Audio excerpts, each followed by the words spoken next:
Ötödik alkalommal várta már a termelőket Kisújszálláson a Nagykun 2000 mezőgazdasági ZRT, a Szegedi Gabonakutató, a Martonvásári Elitmag Kft., valamint a Magyar Tudományos Akadémia Agrártudományi Kutatóközpontjának közös kalászos fajta bemutatója.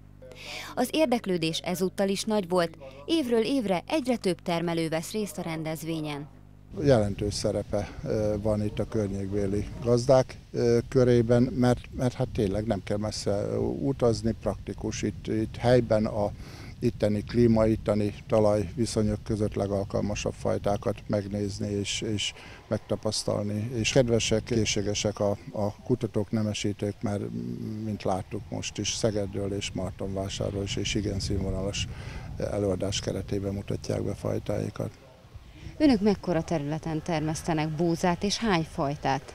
Közel 1500 hektáron termelünk, integrálunk, 5-6 fajtával dolgozunk. Mondhatom, hogy igyekszünk a legjobbak, a legújabb fajtákat mindenkor mi hamarabb megismerni, kitapasztalni, és hát ennek megfelelően rotációba a jobb termékképességű, korszerű fajtákat használni mindenkor.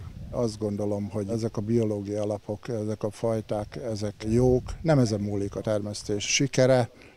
Önkritikusan el kell ismerni, hogy több hiba van bennünk, termelőkbe. Hosszabb is az idő, amikor hibázhatunk, és hibázunk is eleget, tehát de én annak kimondója vagyok, hogy igenis nem szabad megelégedni a mostani termelési szinttel, és Európa legjobb buzatermelőhez vessük, hasonlítsuk magunkat, tehát 7-8 tonnás terméseket kellene produkálni, mert 6 tonnát már rég, 10-20 évvel ezelőtt is tudtunk, akkor most még többet kellene tudni.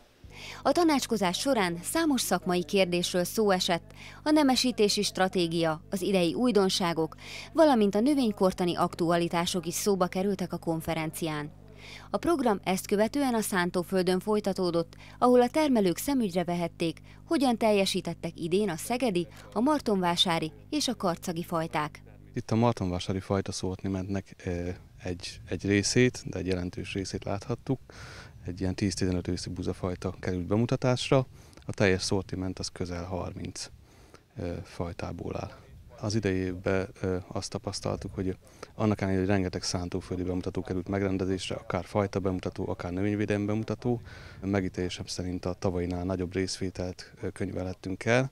Ez azt mutatja, hogy az emberek érdeklődnek az innovációk iránt, fogékonyak, kíváncsiak, ez mind a bemutatókon, mind a közvetlen telefonhívásokon, beszélgetésekben kiderül, úgyhogy ez mindenképpen jó hír. A martonvásári fajták mindig is keresettek, és most is keresettek. Piaci részrányunk azért 40-50% körül mozog. Ha az őszi búzákat nézzük, akkor vannak javító minőségű fajtáink, amiknek magas siker és fejretartalom és kiváló siker és fejre minőség jellemző rájuk, illetve a minőség stabilitás. Az utóbbi néhány évben megfigyelhető az a tendencia, hogy a nagyobb termőképességű, de kemény szemű, malmi minőségű búzafajtákat is keresik.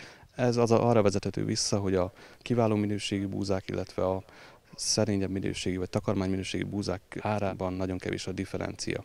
Nyilván a termelőnek az érdeke, hogy minél nagyobb profitot érjen el, ezért a bőtermőbb fajtákat választja.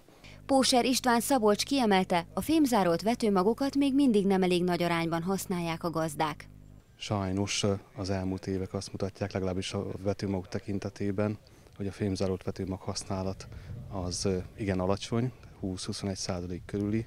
Ha ezt a statisztikát lesarkítjuk, akkor az azt is jelentheti, hogy minden 5. évbe kerül egy adott területre genetikailag tiszta, fémzárolt minőségi vetőmag. Ez mindenképpen javítandó ez a statisztika. Nyilván nem realitás az, hogy 100% területen fémzárolt vetőmag kerülne elvetésre, de egy jó 50%-ot azt mindenképpen célszerű lenne megcélozni, azaz azt jelenti, hogy minden második évben egy genetikailag értékes új fajtát a fémzárolt minősített vetőmagját vessék el a gazdák. Hazánkban idén összesen 1,1 millió hektár búza vár betakarításra. A statisztikai adatok szerint hektáronként 4,5 tonna körüli termést prognosztizálnak, holott a hazai fajták lehetővé tennék ennél nagyobb termés elérését is. Mindenképpen megfontolandó a szemlélet, hogy úgy termeljünk búzát, vagy akármilyen más növényt, hogy ne az legyen a vezérelv, hogy hogyan tudjuk olcsóbbá tenni a termelést, hanem az, hogy mit tegyünk meg annak érdekében, hogy minél nagyobb termést érjünk el, minél jobb minőségben, és így hosszú távon gondolkodva egyre nagyobb profitot tud szeretni a gazdálkodó is.